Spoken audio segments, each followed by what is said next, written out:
오늘 저희들에게 주신 하나님의 말씀은 마태복음 5장 4절 말씀입니다. 마태복음 5장 4절, 우리 한 절 말씀인데요, 저하고 두 번 함께 읽도록 하겠습니다. 같이 읽겠습니다. 애통하는 자는 복이 있나니 그들이 위로를 받을 것이며. 한 번 더 읽죠. 애통하는 자는 복이 있나니 그들이 위로를 받을 것이며. 아멘. 이렇게 인사해 보겠습니다. 옆에 계신 분들을 보시면서 성도님의 얼굴을 뵈니 하나님의 얼굴을 뵙는 것 같습니다. 인사하겠습니다. 성도님의 얼굴을 뵈니 하나님의 얼굴을 뵙는 것 같습니다. 제가 오늘 새벽에 하고 싶었는데 못해서 오늘 밤에 다시 기회가 돼서 다시 했습니다. 저하고도 한번 하실까요? 목사님의 얼굴을 뵈니 해보겠습니다. 성도님의 얼굴을 뵈니 하나님의 얼굴을 뵙는 것 같습니다. 아멘. 네, 박수를 치시고 싶으세요? 네, 그럼 박수를 치시죠, 우리. 네, 맞습니다. 네, 저와 여러분의 얼굴이 하나님의 얼굴과 같기를 원합니다. 계속 지금처럼 덜도 말고 더도 말고 5월 한 달 동안에 이 얼굴로, 은혜로운 얼굴로 살아가실 수 있기를 간절히 소망합니다. 아직 조금 은혜가 부족해서 에서의 얼굴이신 분도, 야곱의 얼굴이신 분도 몇 분 계시지만 오늘 이 한밤의 기도회를 통해서 바꿔주실 줄 믿습니다. 하나님의 얼굴 가지고 하나님의 형상으로 살아가는 저희들이 얼마나 은혜로운 것인가 다시 생각을 해보게 되는데요.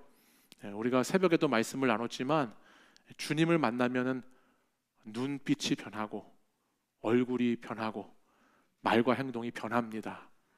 그게 은혜 받은 자의 모습이에요. 그래서 여러분들 계속해서 주님 얼굴로 살아가실 수 있기를 바라고요. 제가 예전에 교육전도사 때 고등부를 담당했는데 그때 맡았던 제자 중에 하나가 지금까지도 꾸준히 연락을 하는 제자가 있어요. 근데 이 친구가 비올라를 연주하는 친구여서 해외에 나가 있어서 이렇게 가끔 한국에 들어올 때마다 꼭 저한테 들려서 제가 섬기는 교회 그때마다 특순으로 비올라를 연주해주고는 했습니다. 근데 지난 교회에 있을 때 저를 보더니 이런 말을 하더라고요. 목사님 같아요. 저한테 그런 말을 하는 거예요. 그래서 이게 무슨 말이야 이게. 그래서 지금 목사한테 목사님 같다고 하는 게 도대체 무슨 말인가. 그래서 제가 물어봤어요. 무슨 말이냐고 했더니 웃으면서 하는 말이 자주 뵙지는 못하지만 볼 때마다 더 은혜로워 보인다는 뜻이라고 그렇게 웃으면서 이야기를 했는데, 진짜인지 가짜인지는 모르지만 그래도 감사했습니다. 감사했어요. 저도 이렇게 시간이 지나면 지날수록 더 하나님과 가까이 해서 하나님과 깊이 사귀어서, 여러분 부부가 살다 보면은 닮아간다고 그러잖아요. 여러분들은 잘 모르실 수 있지만 부부를 보면은 닮아 있거든요. 그러니까 그렇게 닮아 있는 것처럼 우리도 하나님하고 이렇게 깊이 오래 잘 사귀면 하나님을 닮을 것 같아요. 그래서 우리의 모습도 또 우리의 얼굴도, 얼굴뿐만 아니라 우리의 내면도 하나님으로 더 깊이 채워지고 주님을 더 닮아갈 수 있으면 원이 없겠다, 그런 생각을 다시 해보게 됩니다. 그러려면 우리가 하나님을 깊이 대면해야 되겠죠, 그죠? 깊이 만나는 만남이 필요한데, 오늘 이 밤이, 오늘 이 노동절에 쉬지도 않으시고 새벽부터 저녁까지 이렇게 귀한 또 예배 자리에 오셨으니 오늘 이 밤에 그 주님 꼭 얼굴 만나시는 밤이 되기를 간절히 축원합니다. 저와 여러분이 살아가는 이 시대는 위로의 시대입니다. 아니, 더 정확하게 말하면 위로받고 싶어 하는 시대이고 또 위로를 찾는 시대이죠. 많은 사람들이 정말 나의 위로가 어디서 올까? 많은 사람들이 위로가 필요하고 또 위로를 원합니다. 다 저마다 위로받고 싶어요. 세상은 온통 이 위로라고 하는 단어에 꽂혀 있는 것만 같아요. 어떤 사람에게는 맛있는 음식을 먹는 것이 위로가 되기도 하고요. 또 어디 좋은 곳에 여행을 가는 거, 그게 위로가 되기도 하고, 또 자기가 사고 싶은 거를 살 때, 쇼핑을 할 때 위로를 얻기도 하고, 친구를 만나면서 위로를 얻기도 합니다. 근데 이런 것으로 또 위로가 안 된다 싶으면 또 세상 사람들은 술 한 잔 기울이며 위로를 찾기도 하고, 이것도 부족하면 자꾸 더 자극적이고 더 과격한 위로를 찾아서 도덕적으로, 윤리적으로 일탈과도 같은 것들에서 위로를 찾아 헤매이는 사람들도 더러 있는 것을 많이 보게 되죠. 다 위로가 필요하기 때문에 그와 같은 모습들이 우리 삶의 자리 가운데는 있다는 겁니다. 여러분들은 어떤 위로를 원하시는지 모르겠지만, 또 어떤 위로를 지금 구하고 계신지는 잘 모르겠지만, 많은 사람들이 사람들로부터의 애정이라고 하는 위로도 얻고 싶어 하고, 어떤 상황 가운데 내가 만족하는 위로를 갖고 싶기도 하고, 여러 가지 위로가 필요한 시대고 위로받고 싶은 그런 세상입니다. 근데 저는 오늘 말씀을 보면서, 오늘 말씀의 뒷부분에 보면 이제 위로의 복이 있다, 이런 말씀을 주시는데 참 놀랐습니다. 왜냐하면 성경이 말씀하시는 그 위로, 그 진정한 위로가 우리가 생각하지도 못한 것에서부터 있기 때문입니다.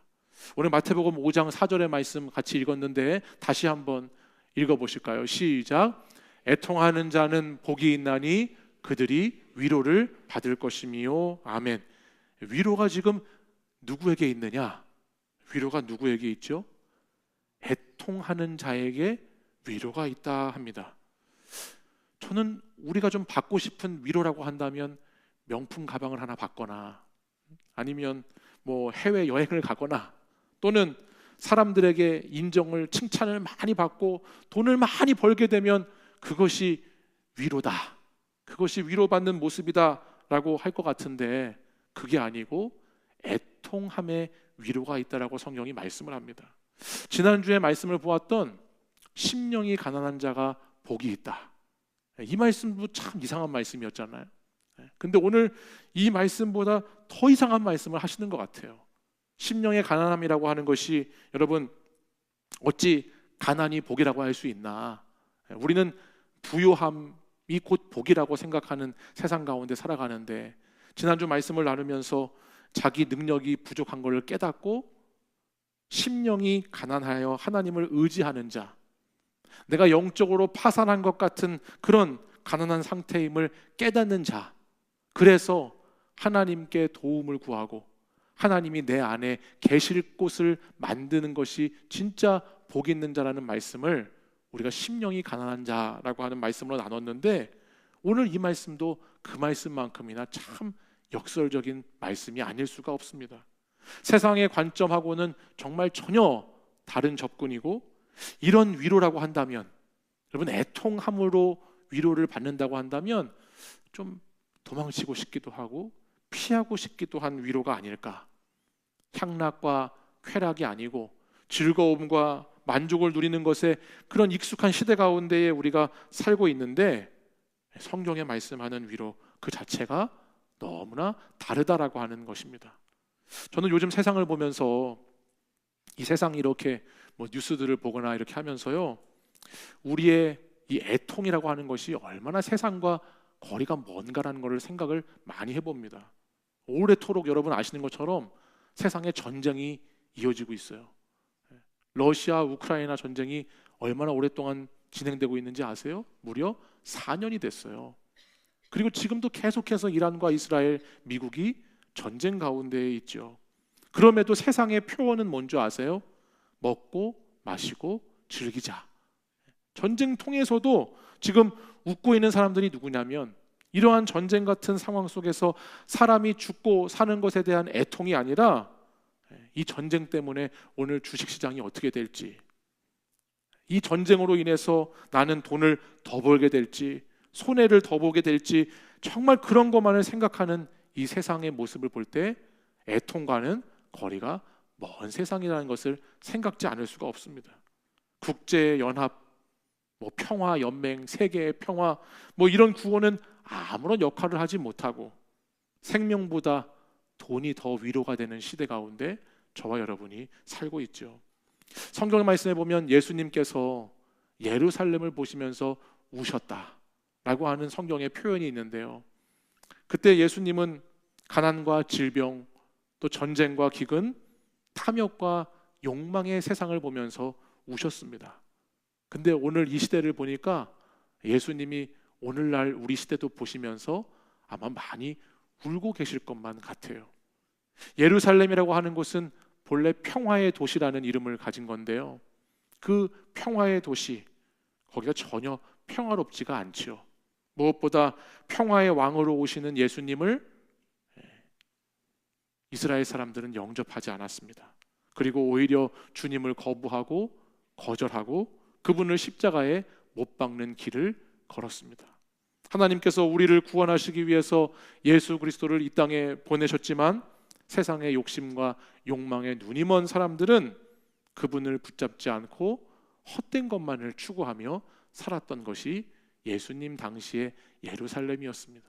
근데 그와 같은 모습이 오늘 이 시대까지 계속 이어지고 있으니 우리 예수님께서 얼마나 마음이 슬프실까, 애통하실까라는 생각을 해보게 되는 것이죠. 오늘 저와 여러분이 사는 이 세상은 이처럼 애통함과는 거리가 멀 뿐만 아니라 애통을 가로막습니다. 애통한다라고 하는 것은 좋은 것이 아니고 슬픔은 절대 복이 아니라고 말합니다.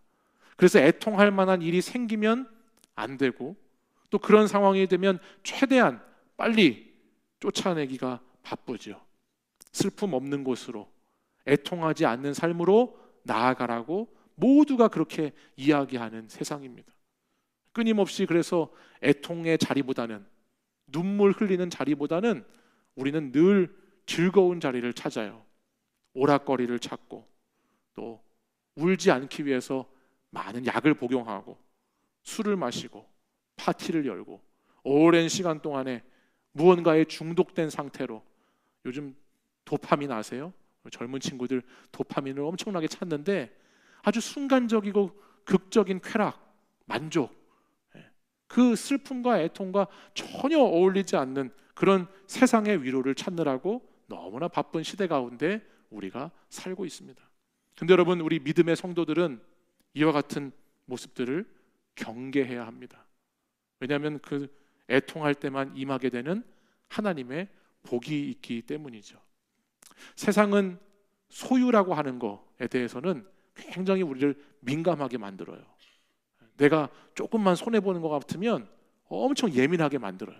근데 존재라고 하는 것에 대해서는 굉장히 둔감하게 만들어요. 여러분, 소유냐 존재냐 이런 유명한 글도 있고 책도 있는데 세상은 늘 존재는 둔감하게 하고 소유는 민감하게 만듭니다. 그래서 애통으로 인해서 우리는 정말 깊은 깨달음을 얻어야 되는데 그것을 가로막는 세상 가운데 살고 있죠. 그러면 우리에게 애통이 왜 필요한가? 우리는 왜 애통하는 자가 되어야 하는가? 여러분, 애통을 통해서 우리는 우리 자신의 죄를 보게 됩니다. 여러분, 내 자신의 죄를 보는 것이 어떻게 위로받는 것과 연결이 될까요? 자신의 죄 때문에 애통하는 자는요, 진정한 위로를 찾는 자가 돼요. 정말 위로를 찾아요. 근데 위로를 찾고 찾아보아도, 세상 것을 다 해보아도 정말 위로가 되는 것은 우리에게 세상으로부터 주어지지 않아요. 그러니 세상 어디에서도 우리의 죄 문제를 해결받을 곳이 없기 때문에 우리는 세상 가운데 위로를 찾을 수가 없다는 겁니다. 그리스도인은 자신의 죄로 인해서 비참함을 보면서 애통할 수 있어야 합니다. 울어야 한다는 말입니다. 내 안에 선한 것이 있지 않다는 것, 내가 원하는 것은 행하지 아니하고 원치 않는 것만 자꾸 행하게 되는 것을 보면서, 그런 우리 자신을 보면서 우리는 애통해하고 울어야 하는 것이죠. 왜 나는 이렇게 자꾸 화를 내게 되냐? 왜 나는 자꾸 누구를 이렇게 시기하게 되고 미워하게 되는가?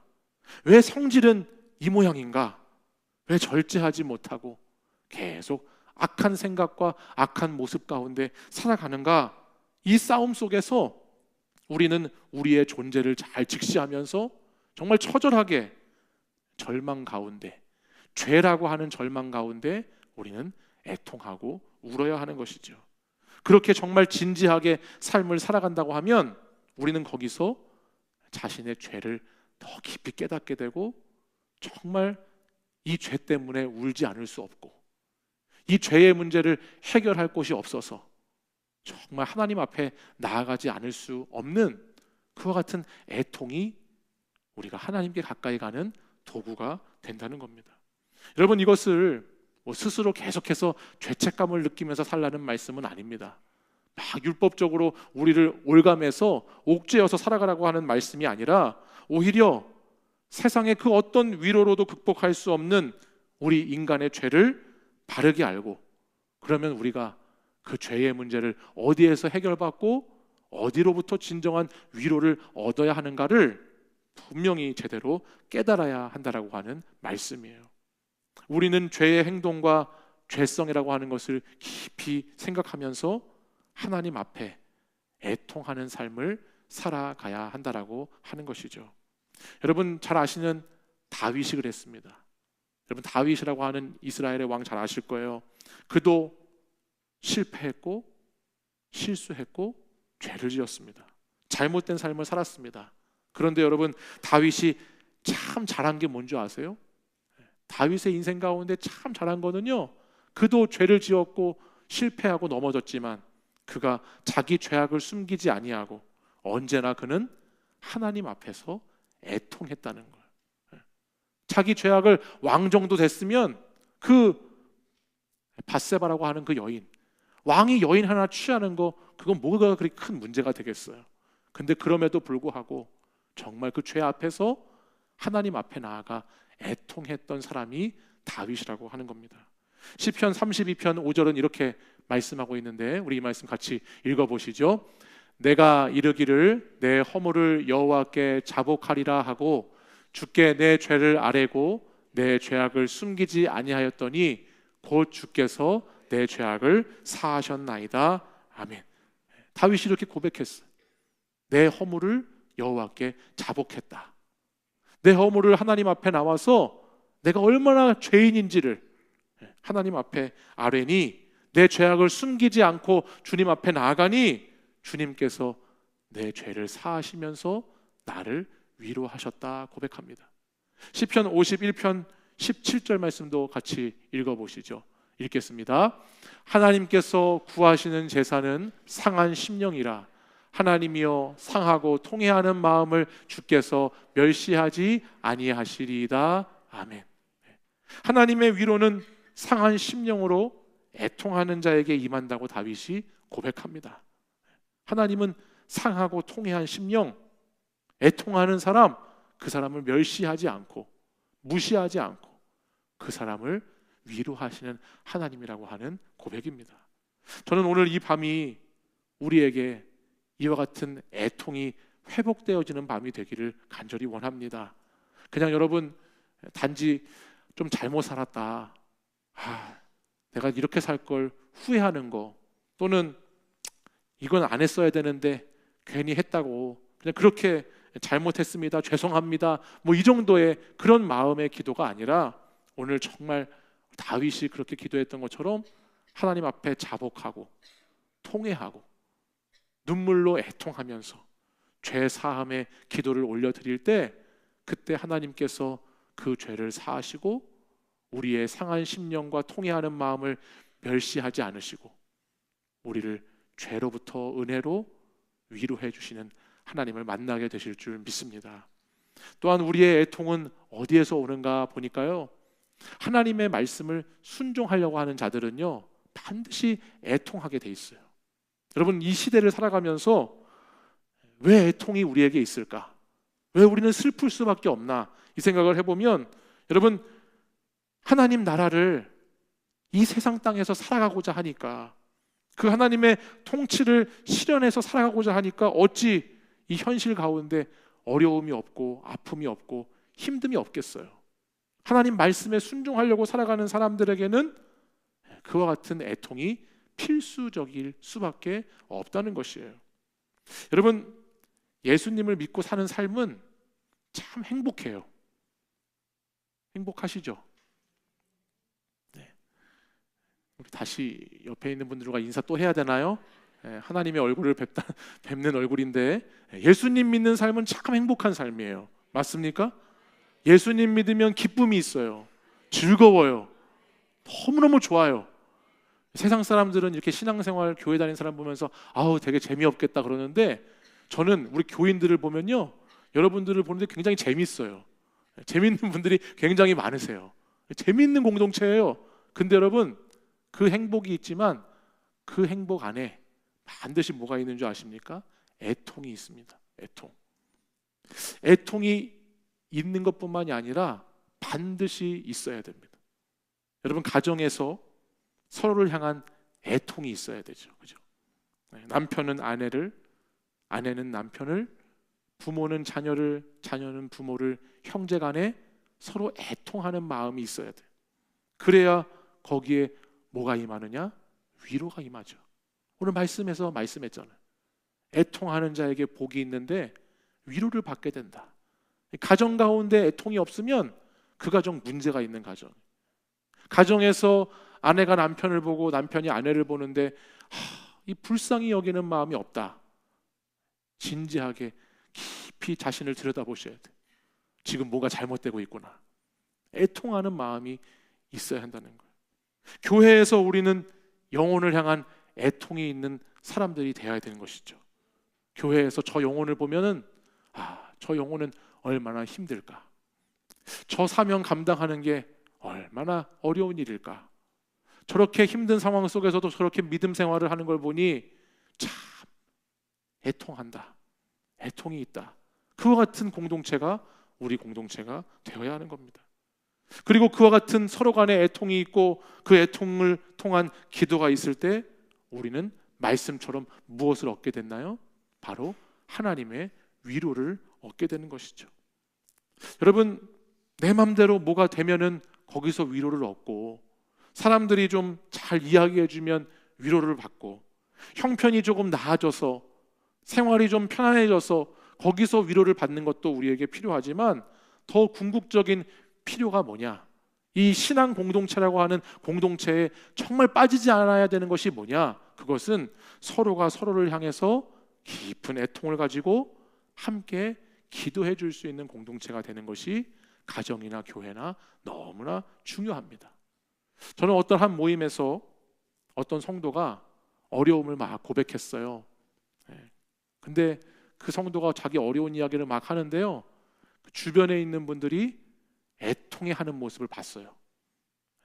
그분이 자기 이야기를 이렇게 잘 하나님 앞에서 또 성도 앞에서 오픈을 했는데, 그 이야기를 들으면서 거기 모인 분들이 참 다 같은 한 마음으로 애통하는 심령으로 애통하는 가운데 그 성도를 위로해 주더라고요. 아직 다 달라지지는 않았지만은 저는 반드시 그 모임에 참여한 사람들이 서로 애통하는 자들이 될 때 그 애통을 통해서 그 위로가, 하나님의 위로가 그 영혼에게 반드시 전달되었을 줄 믿습니다.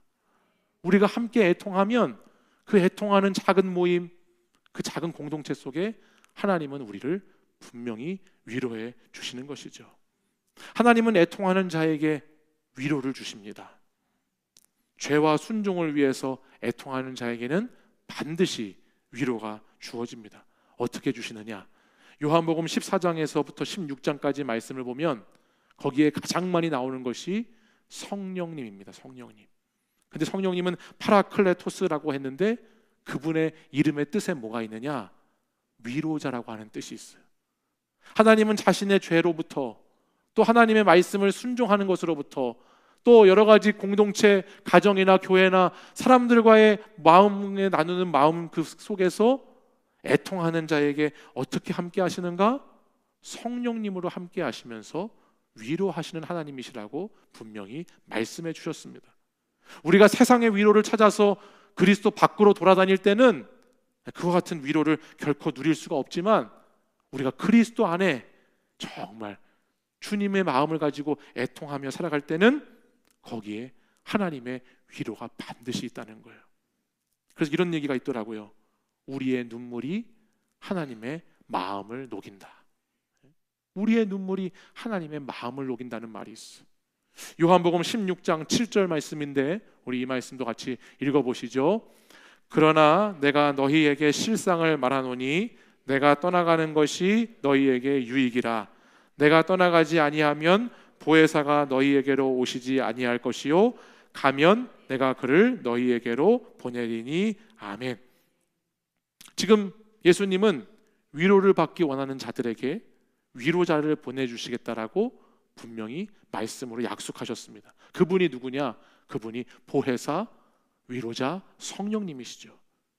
예수님은 인간의 육신을 입고 오셨기 때문에 인간의 시공간에 제약을 받으셨지만 주님이 부활 승천하시고 보내주시는 성령님은 그런 제약이 없으시기에 우리가 가는 곳 어디든지, 우리가 머무는 곳 어디든지, 우리가 있는 곳에서는 어디든지 우리를 도우실 수 있는 분이시고 그분이 우리의 위로자이십니다.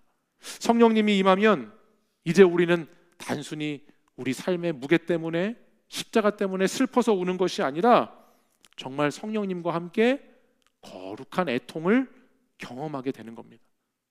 성령님이 내 안에 딱 계시면 그냥 슬퍼서 우는 것과는 다른 울음이 우리에게 터져 나오는 거예요.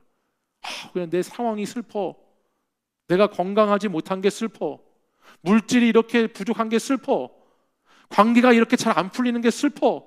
그냥 그런 슬픔이 아니라 정말 성령님과 함께하는 애통은 상하고 통해하는 심령으로 우리 안에 깊은 곳에서부터 주님과 하나 되는 애통이 우리 안에서부터 바깥으로 나타나게 된다는 것이죠. 여러분, 아이들을 보면요, 제가 아이들을 보면서 많은 걸 깨닫는데요, 여러분, 아이들 넘어질 때 한번 생각해 보세요. 아이들이 넘어지는 거 한 번쯤 다 보셨을 거예요. 근데 제가 아주 특이한 점을 발견했는데, 아이들이 딱 넘어지면요, 여러분, 넘어지자마자 아이들이 울질 않아요. 잘 생각해 보세요. 애들이 탁 하고 걸려서 넘어졌어요? 그럼 넘어지면 바로 아파서 울어야 되는데 거기서 안 울고 언제 우는지 아세요? 그렇죠. 바로 넘어져서 안 울고 엄마 아빠 눈이 딱 마주쳐지면 그때 울어요. 그때 으아 울면서 막 서럽게, 세상 서럽게 막 울어대는 거예요. 누구랑 눈이 마주치니까? 엄마나 아빠랑 눈이 마주치니까. 저는 기도 가운데, 찬양 가운데 또는 말씀을 듣는 가운데 우는 분들을 많이 봤어요. 지난 주일에도 말씀을 전하고 여기서 이제 결단 찬양을 하는데 얼마나 저기 우리 4층에 계신 성도님들이 많이 우시는지, 정말 많이 우셔요. 그 정말 많이 우는 분들을 보면서 저도 울컥울컥 했는데, 어찌 기도하면서 찬양하면서 말씀을 들으면서 눈물이 날까요? 그건 뭐를 뜻하는 거죠? 하나님 아버지와 우리의 시선이 마주쳤다는 걸 뜻하는 거예요. 세상에서 계속 넘어져요. 세상에서 계속 쓰러져요. 힘들어서 자꾸 자빠져요.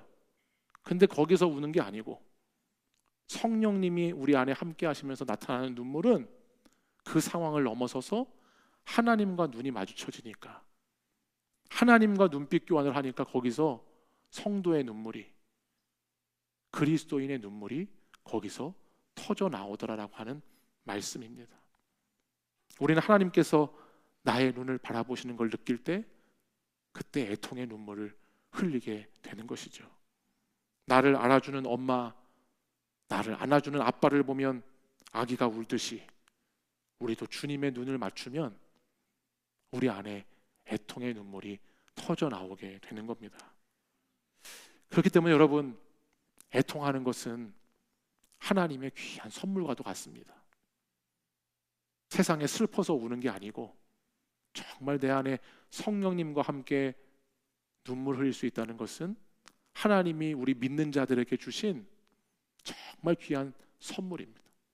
내가 하나님 때문에 하나님 앞에서 그분과 시선을 맞이해서 울 수 있다면, 오늘도 세상에서 위로받을 곳이 아무데도 없는데, 오늘도 나를 위로해 줄 사람, 위로해 줄 환경이 전혀 아닌데, 그럼에도 불구하고 내가 하나님과 눈이 마주쳐서 거기서 애통하는 눈물이 터져 나올 수 있다면 오늘 그분은 정말 은혜 받은 자인 줄 믿습니다.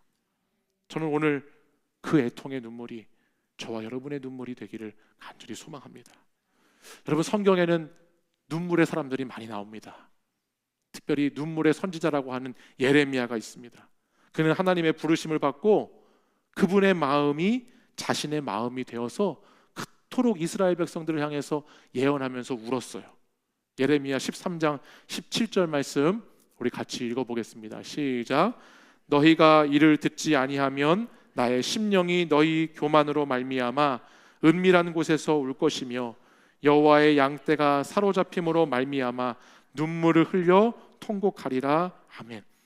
예레미야는 하나님의 말씀을 전하는데 그 말씀을 듣지 않는 영혼들을 보면서, 교만한 그 시대를 보면서 많이 울었습니다. 하나님을 거역하는 세상, 하나님을 거절하는 이 시대, 그것을 놓고서 많이 울었던 사람이 예레미야라고 하는 사람입니다. 신약에서 보면은 바울 사도도 많이 울었어요. 우리 몇 구절 말씀을 한번 찾아서 볼 텐데, 먼저 사도행전 20장 31절 말씀부터 한번 보시죠. 읽겠습니다. 그러므로 여러분이 일깨어 내가 3년이나 밤낮 쉬지 않고 눈물로 각 사람을 훈계하던 것을 기억하라. 아멘. 지금 바울이 고백합니다.